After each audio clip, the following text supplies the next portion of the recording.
Hello and welcome to the Euro 2012 Sportsworld special with myself, David Long, and Gerald Murphy as we look ahead to the biggest sporting event of the year, without a doubt. It is, of course, Euro 2012, the premium competition to decide who will be the kings of Europe come 1st of July in Kiev. And Ger, we're going to kick things off with your thoughts on Group A. It's a shocking group consisting of one of the host nations, Poland, former European champions of 2004, Greece, and also dark horses, Russia, and the Czech Republic, of course, who had a tremendous campaign in the Euros back in 1996. A very intriguing group, Ger, that probably isn't getting the hype it deserves. Yeah, but Dave, let's call a spade a spade. The other 9 teams that could be in this group are like dogs, they're not in it. Like, it's the most open and easiest group, but saying that them groups are usually the most entertaining to watch, because as we go on to Group B, C and D, we're going to see teams that don't fancy their chances. If you're in this group, Czech Republic, Russia, Greece and even Poland fancy their chances getting out of this group, and that makes for very interesting watching, because these 4 teams will go for the 3 games. Certainly will, and there's going to be a lot of pressure on Poland because, you know, as the host nation there comes a lot more expectation, and they would have been very happy with the draw, as you say, because they would have felt that this was a group they can get out of and move forward in.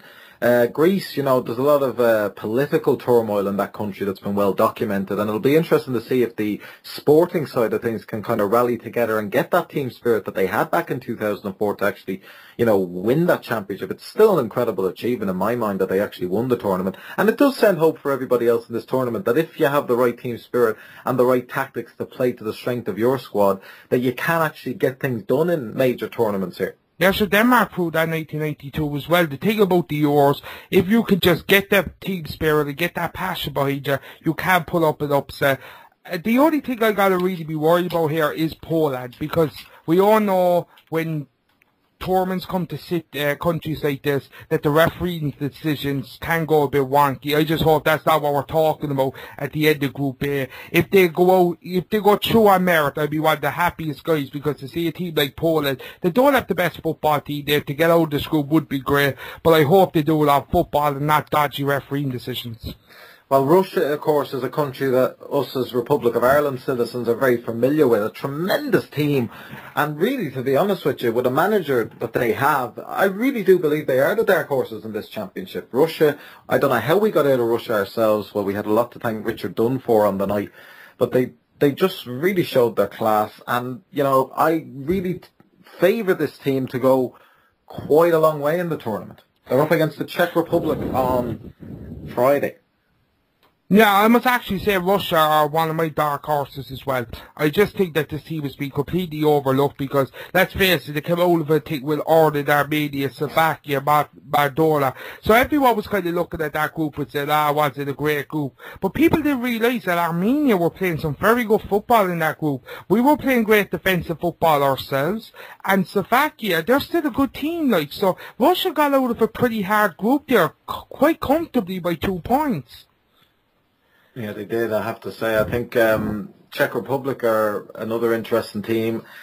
I'm finding Group A, as much as we're saying it's wide open, I'm finding it very hard to call who is going to get out. I fully believe Russia will get out, but I can't necessarily say who's going to get out with them. Yeah, see, the thing about Czech Republic is that a lot of people are saying, the history Czech Republic have in football and stuff like this. Czech Republic have been playing shocking lately. Like, look at their group. They had a a piss easy group to qualify for this, Dave, and they only ended up beating Scotland by 2 points. Scotland are a very, very poor team lately, and they only cleared them by 2 points. Just Spain were there as well, but that was the easiest thing Spain ever hoped for. But Czech Republic looked awful in that qualifying campaign at times. They're simply awful, and I think going into Poland, I do not think Czech Republic's that much of a chance, and I really see the two teams coming out. In my opinion on this is Russia and Poland because of the whole beam advantage. Now, if you happen to want to have a bet on this, the bets for the group winners are Russia are 11-8, Poland are 5-2, and Greece and Czech Republic are both 4-1. But if you just want to have a bet to qualify from the group themselves, Russia are 4-9 and Poland are 4-5. And Greece and Czech Republic are both 13-10. So, very good odds there if you fancy Greece or Czech Republic to win or qualify from the group, Dave. I do actually fancy Greece for some reason. I don't know what it is. I go back to the political background of the country and the turmoil that it's been in the last couple of years, and I really believe that the country is going to unite behind the team and use sport to try and forget about their woes. You know, I really would like to see them do well in the tournament. And, you know, I will have my Greek jersey on Friday. I'm really looking forward to it. And, you know, as much as people are saying it doesn't look the most appealing opening match, I wouldn't be surprised if we see a goal or two in this one. Yeah, but don't forget, though, Greece are coming into this tour undefeated in their group as well, Dave. Like, Greece are playing good football. They came out of a very dodgy group, which even had Croatia in it, and Croatia got very high up in the latest world rankings. So, like, Greece are not to be underlooked in this European Championships and could do another shot. Now, personally, I do not see them winning the tournament again, but they could very easily get out of this group, and that's why I think this group is one of the best to watch, because you have no team that's going to be dominating the whole group. No matter what other group you look at in this European Championships, there's always one standout team that's going to dominate the group, but not in this. Well, just to let you know, it is going to go down in the National Stadium. There will be a capacity crowd of 50,000. And the world rankings, Poland 65th, Greece 14th. And there's certainly going to be a lot of but hopefully the advantage will play a big deal there, Dave. Well, there is talks in the Polish camp that they're going to go in with a 4-4-1-1. And on the Greek side, they're going to go 4-3-3, play to their strengths. In terms of players that listeners would recognise, Georgios Samaras is expected to start. We all know him from his time in England and Scotland. And on the Polish side, is there anyone that really stands out? I can't say there is, to be quite honest with you, from what I've seen of the team that's been announced ahead of Friday's match. But it's not a big Polish team. Like, I was watching the ESPN press pass there a couple of days ago, and they had a representative from Poland on there, and he said it straight out. He said, unless we got something like this, we never would have qualified for a major championship for the next 20 years. So this is a big stage for a team like Poland to show the world what they can do in hospitality terms, but more importantly in football in terms to show that they deserve to be there. Because let's face it, as being the whole guys, a lot of pressure going in, but if they turn around to get beat 2 or 3-0 on the first night by Greece, the second night against Russia, there's a lot of pressure on that team then. Certainly is. So we'll leave Group A there and we'll move on to Group B in this Euro 2012 competition. It has been labelled the Group of Death, and in my opinion, it's quite an accurate portrayal for this group. I mean, all 4 teams, in my opinion, are top-class teams. The rankings pretty much reflect that as well. And what you have here is some old school rivalries. I mean, Holland and Germany, you know, you talk about football and rivalry. That is the epitome of football rivalry in Europe. I mean, these two have had some very dirty matches over the years. It's been very famous for the Rudi Völler spitting incident when the teams met at the Italian 90 tournament. And 1982, when the national anthems were being played as well. Fill people in on that if they're not aware of it, yeah. Well, the Dutch were standing for the national anthem in Euro 92, I believe it was, and the Dutch fans started booing the German national fans, so the Germans went away halfway through their national anthem and went away and had a kick around. And wouldn't stand for the Dutch national anthem. There's real hatred here. Like, when you look at most hatreds in football, it's just between supporters, but this goes to the players. The players hate each other as well. They're Dutch Dutch and German players just simply do not like each other, and that's going to make a tremendous game. But we have a game to get to before that as well, Dave. And Portugal and Denmark cannot be overlooked in this group, because everyone is saying that Denmark could be the winner, boys. Denmark were in the same qualifying group as Portugal, and they topped that group. So Denmark should not be overlooked in this group, Dave. Denmark, always solid performers on the big stage there. I like their workmanlike ethic, and they also have some fantastic players that could shock a few people. The first match in this group will be on Saturday, Holland against Denmark, and the expected starting 11 for Holland is going to feature a lot of household names. Van Persie, Schneider, Robben, Van Bommel will be in there. Heitinga from Everton will be at the back more than likely. So it is looking like a strong enough outfit here, and they did cast aside Northern Ireland there on Saturday 6-0, and they've also beaten Slovakia in the build-up, although when we were doing our first ever edition of Sportsworld, Ger, we were talking about the surprise in which they lost 2-1 at home to Bulgaria. But, overall, as you say, they're going into it in good form. Van Persie's had an incredible domestic season, and, they really need to try and put the ghost of what happened in South Africa behind them. Yeah, but see, everyone is going on about Van Persie having brilliant seasons, just like yourself there, Dave. But the big thing about when he's playing for Arsenal, he's the top guy. In this team, Van Persie, I wouldn't even rank him in the top 3, the top players in this team, Dave. So Van Persie is taking up a very different role, where he actually has to prove that he deserves to be on this team. Like when you have Snyder on the pitch, like Snyder's going to demand that whole middle of the field area. So I think the Dutch are going to be one to watch. But the strange thing about this group is I see either Holland or Germany falling. I see Denmark coming out of this group, because when you look at teams like Holland, Portugal and Germany, these are attacking teams. I think Denmark will frustrate these 3 teams. It's going to be interesting to see if that unfolds. In relation to the Germans, you can never write them off in these championships. And as you say, the big match obviously is going to be the second one when they clash with Holland. But as you rightfully say, they wouldn't want to overlook their first game on Saturday, which is against Portugal. I mean, this really is another intriguing clash, and very hard to call what's going to go down in the evening game. Yeah. Germany, they're my picks to win it, honestly. I think Germany should have won the World Cup 2 years ago. I think it was the experience that cost them. They had a lot of young players. Them players now have 2 years extra under their belt. They absolutely cruised through their qualifying campaigns, picking up the maximum points at 30, Dave. They only conceded 7 goals. This team they look the business pretty much, and I think this team will take some stopping in Poland and Ukraine. And if I had a gun to my head to pick a winner right now for the tournament, I would pick Germany. I think there's too much egos in the Portugal team. I think players like Nani and Ronaldo, 2 of them really stick out to me. 2 of them just do not get along, and there's too much egos. You have Pepe in there as well, throwing his weight around. So, I don't know, I think that Portugal team, until they get someone solid in there that could become a leader, I think the Portugal team will be hitting home very early indeed. And it's going to be a big upset, because a lot of people love watching Portugal, because they are an attack-minded team, don't get me wrong.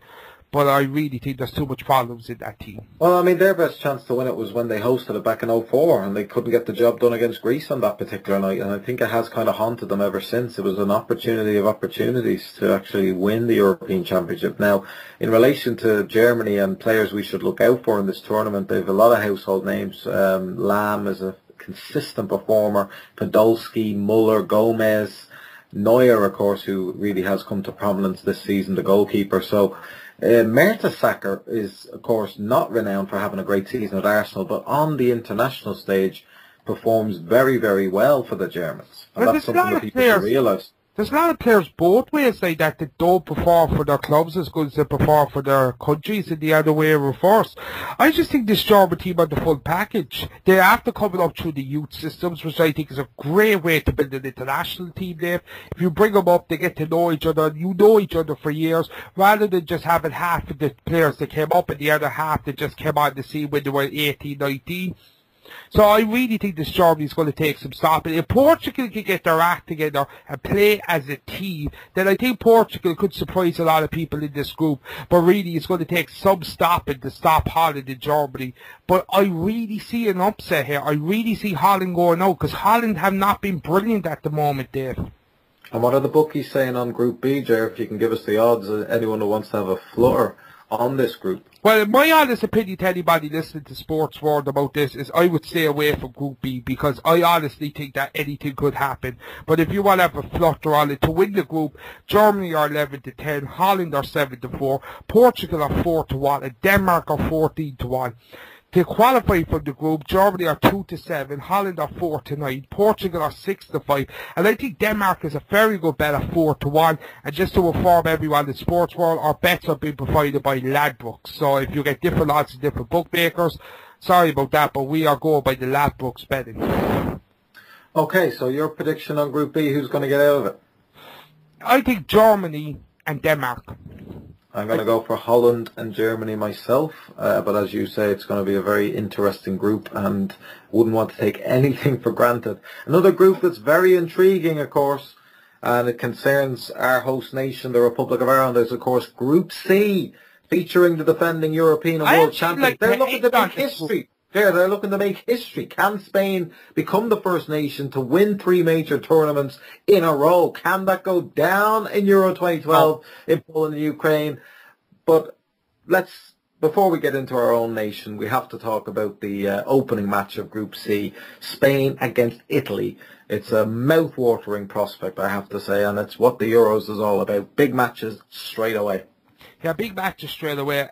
These two teams are in turmoil. I know everyone don't really see it with Spain, but Spain in the last couple of games have not looked like Spain. Their passing has gone horrendous at times. The game against England at Wembley back in February, was it, Dave? Yeah. Yeah, that game, they were absolutely horrendous. I know they had so much possession, but they couldn't really do anything with the ball. They never broke down pretty much a piss-poor English defence. They couldn't even break that down. And I just don't know. I think Spain are really tiring now, because when they first won it, they were an awesome team, looking brilliant, passing tremendous for the last 4 years. But going into this tournament, I don't see that with Spain. Italy, what can you say? The turmoil is absolutely ridiculous. It's coming out again. I thought we really moved past this in Italian football, but we're back to it again. Even you have their own president calling for football to be abandoned for 2 or 3 years to restructure the whole game. In case anyone doesn't know what we're going on about, is the ongoing Max fixing allegations. Yeah, it's all breaking out again, and I really thought we moved past this. Now, there's a lot of people in Italy thinking that this is a great Italian team going over, and I really don't think the match fixing will play on the Italian players' mind as much as people are saying. Yeah. So Italy will be one to watch over here. The one danger Italy have is that they're starting against Spain. And that could be a plus or a negative. Spain could go to show down a marker against Italy, or Spain could do what they did 2 years ago in South Africa and absolutely play rubbish. And Italy might sneak a win here, because Spain against Switzerland was one of the worst performances I ever saw of a Spain team in the last 20 years. And Switzerland punished them. If they go and play like that against Italy, Italy have a fierce point to prove here, Dave. Yeah. Now, that's true. And I'm hearing all sorts of different things. I mean, because I've been here in Ireland, you hear different things, that camps are in turmoil, this and that. But, I mean, for our sake, I hope they are in turmoil, because I'll tell you one thing, if they're not in turmoil, it's going to be one hell of a couple of group matches. But another factor that has to be brought up is Trapattoni, the fact that he has a lot of knowledge of the Italian team and would have huge amount of respect amongst the Italian coaching staff. And, the mind games have pretty much already begun from Trapattoni towards Italy and Spain, looking ahead past this first Croatia match. Republic of Ireland, what an achievement to get there, Ger, and it should never be overlooked what an achievement it was to actually get to this tournament, our first Euros in 24 years. So the Irish are going in with a hell of a lot of pride, a nation that is fully behind them and has, in my mind, the best supporters in world football. And can these lads give us something to really get behind, Ger? Or are they simply there just to make up the numbers and are going to be coming home don't let Robbie Keane hear you say that. Yeah, I'm just pretty much saying what a lot of people are thinking. Are they going to put up a fight? Are they going to go out all guns blazing in that opening match against Croatia? Because that really is the game. A lot of people feel that Ireland have to set their stall out. But as you rightfully say at the top of this Sports World Euro 2012 special, Croatia, very high up in the FIFA World Rankings and a very good team. Oh, they're a very good team. Very good team. Like, Luka Modric makes that team. Luka Modric really steps it up when he plays for Croatia. And to have someone with his skill actually play that well in international football is a big, big plus. Now, the Irish team, there's a lot of turmoil about this situation with people being sent home, or people injured, or people not injured. Really, it's not the ideal preparation. And let's call it a spade. Monday night against Hungary, they looked very, very poor.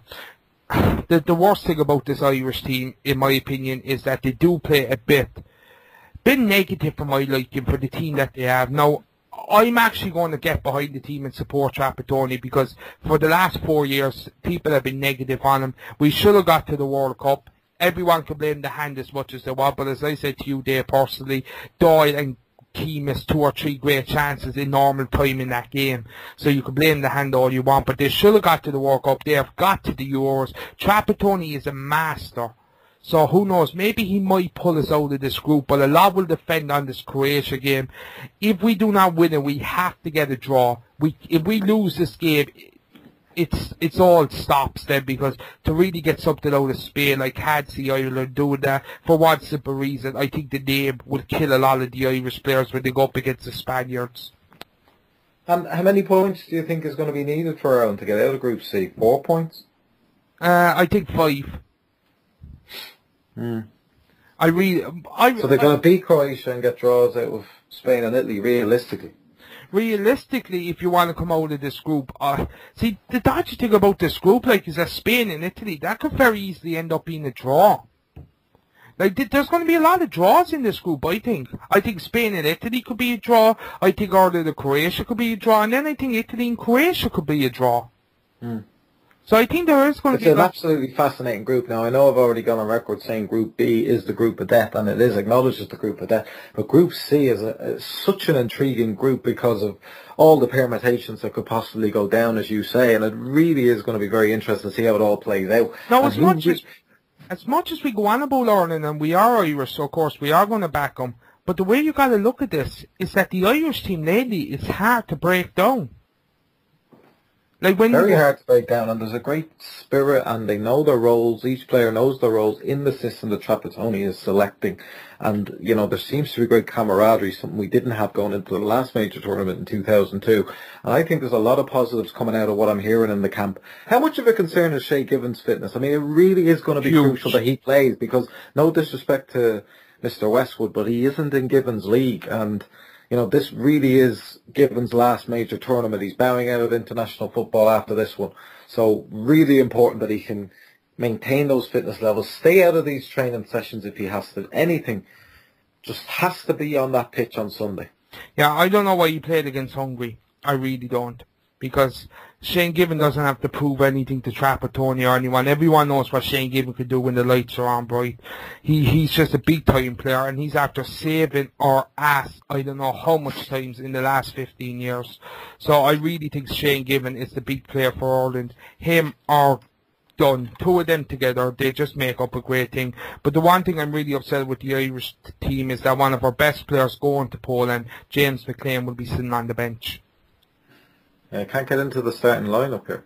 Yeah, I put him over Whelan, I'll be honest. I know Whelan can hit a great ball in that, but really Ireland are not going to be looking at too much set pieces in this game. They're going to have to defend a lot, and counter-attacking football is the best that Ireland are going to have to hope for in this group.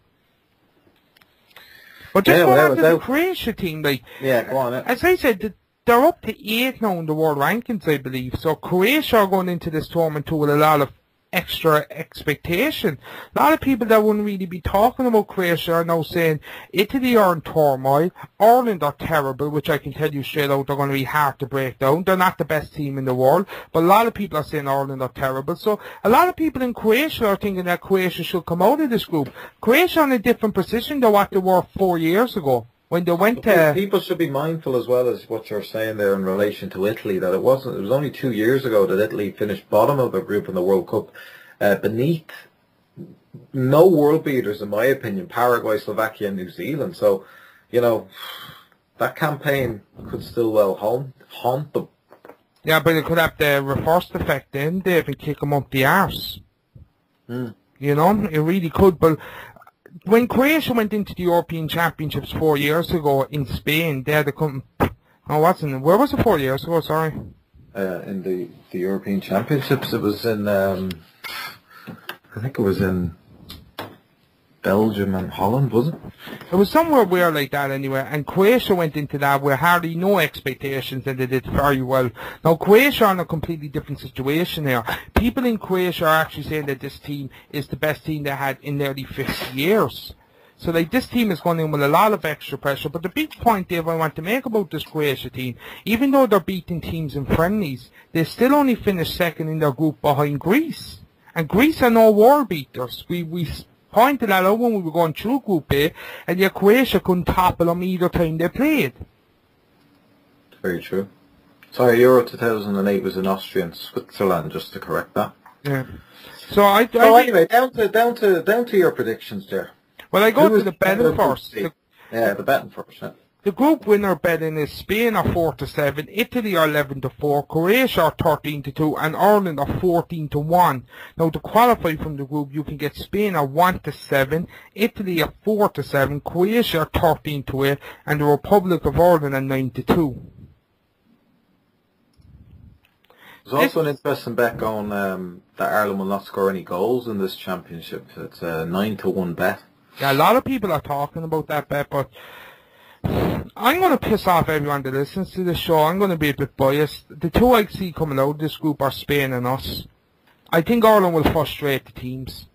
I made the same prediction with Denmark, so I don't think I'm being biased here. I just think Ireland will frustrate the teams, because Ireland are a very dogged team that will fight for everything, that will chase for everything, that will close down everything.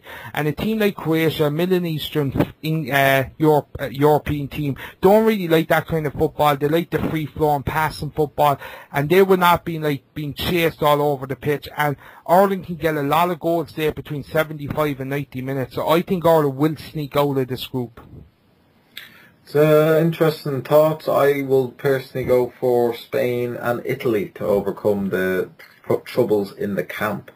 But as I say, it's a fascinating group, and obviously because we're Irish, we've a huge vested interest in it. One thing I am very pleased to see, Jer, in the run-up to this championship is all the bunting, all the flags in the houses and the cars, and it's just a great atmosphere building up to the tournament. It really has given the country a lift despite all the bullshit we've been through in international football the last 10 years. Just a tremendous sense of national pride at the moment. I remember back 10 years ago when we qualified for the World Cup in South Korea and Japan, the whole country was buzzing. People were in a party atmosphere. Could have waited till we went to the World Cup. Unfortunately, we went to fucking Saipan first, and that put a complete negative influence, because no one was talking about the World Cup, or no one was talking about the games or anything like that. All people were talking about was Roy Keane and Saipan, and it completely dampened it. This is the first time in my lifetime, like I know I was alive during 88, 90 and 94, but I was young at the time, so this is the first time I get to experience an atmosphere like this, see how the countries come together, the party life atmosphere, and there's no negativity coming into it. As much as people are giving over the team, it's still not dampening people's spirits going into Poznan. No, certainly not, and we wish them all the best, and let's hope they can do us proud. Now, on to Group D, another interesting group in Euro 2012, which features some heavyweights in international football, if you're to believe the rankings. It features England, France, another host nation in Ukraine, and Sweden, the Scandinavian team that has always performed pretty respectably at these major tournaments. I want to start with England first of all, Jerry. I want to talk about what's been going on the last week or so in relation to who's been dropping out of the squad and who's been picked to replace it. Some bizarre choices from Roy Hodgson. I mean, he's picking a lot of the guys that he would have managed at Liverpool. Jordan Henderson and Martin Kelly have been brought in ahead of established names like Rio Ferdinand and other people that would have huge international experience. What have you made of these squad call-ups to replace what's been injured? Cowardly. Simple as cowardly. That's all I think Roy Hodgson is doing. He's taking the coward's way out, picking these players that really shouldn't be going to the Euros. Rio Ferdinand should be there. I'm not the biggest Rio Ferdinand fan, but when he puts on that Three Lions jersey, he is a different animal altogether. And how Richards is not going as well is fucking beyond me.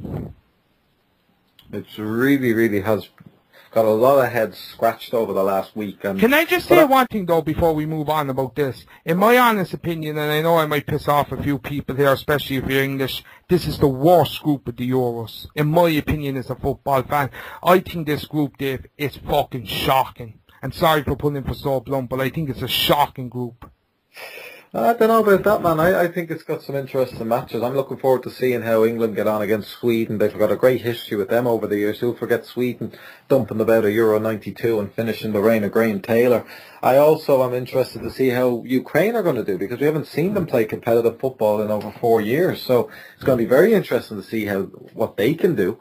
And France are another team, of course, with a lot of links to Irish football history. So yeah, I think this group is quite intriguing, but I wouldn't expect good quality football in a lot of these matches. I would agree with you there, Ger. But, I mean, honestly, who do you fancy in this group? As you say, you're not expecting a whole lot from it, but who would you expect to get out of this one and get on? And bearing in mind, this is going to have an impact on Ireland if they were to get out of the group.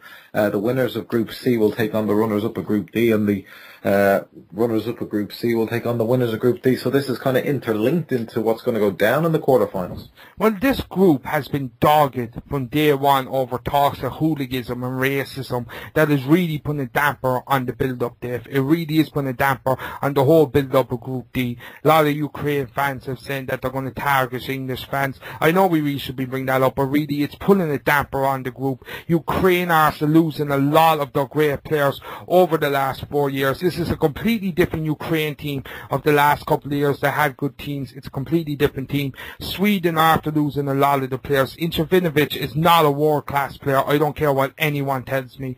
That's why I think Sweden are going to be very, not really a pushover, but I think Sweden have a great advantage in this group. France, everyone is saying France are back to their old, sort of. They haven't really played a big team yet. Like their group that came through, they were pushed by Bosnia and Romania. Two teams that come on, they're not world beaters. They're not even bloody city beaters at this stage. And watching England's 2 warm-up games, I remember me and you were watching their one against Norway, and we just decided to record halfway through because they were fucking awful. Yeah, they were. There's no doubt about it. And but the thing I always enjoy about watching those kind of games is there always is memorable incidents or talking points you get out of these matches. So that's why I enjoy watching the England matches. You just never quite know what's going to go down. But as you say, it's a wide open group because really there isn't a clear fit in it, you know? Yeah, and, there's not a what clear... are the odds on this one, yeah? Well, to win this group, you have England and France as joint favourites at 13-8. You have Ukraine at 4-1. You have Sweden at 11-2. And to win, to qualify from this group, you have England at 1-2 and France at 1-2. You have Ukraine at 11-8 and you have Sweden at 7-4. And just to remind everyone, these prices are from lad books. Hopefully. Yeah. I hope so as well. Have to get on to Mr. Mulligan.